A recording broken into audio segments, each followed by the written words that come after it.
imeshadunda mezani, yani chai ya moto show. Nilisikia kwa huzuni sana maneno ya kijana wetu mmoja wa hapa kaunti ya Nakuru kutoka Likia, ward ya Maunarok, Joro sub county, Mwadhi, maneno ilipofanyika. And it is very sad, ni huzuni mingi sana. Na mimi kama gavana wa hiyo family nasema we must have justice for Mwadhi. Mtoto wa mtu hawezi uawa hivyo alafu it goes as business as usual. MWANA NYAU. Kanadea. Kwa hivyo hata mimi nasimama na hiyo familia na nataka nishikilie where I can to make sure tumepata justice kwa hiyo mtoto.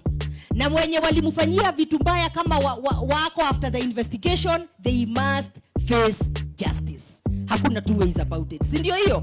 We must be a country yani maneno imekuwa mbaya sana. It is terrible. Na tuendelee kuombea watoto wetu. Si ndio?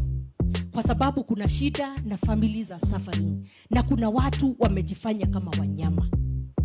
Na so that wengine wenye wanafikiria wanaweza ua tu mtu na waendelee kuwalk bila anything, we must make examples ya wale wenye wamefanya maneno mbaya. So that mwingine kabla afanye chochote kwanza afikirie mara mbili, mara tatu. Si ndio hiyo?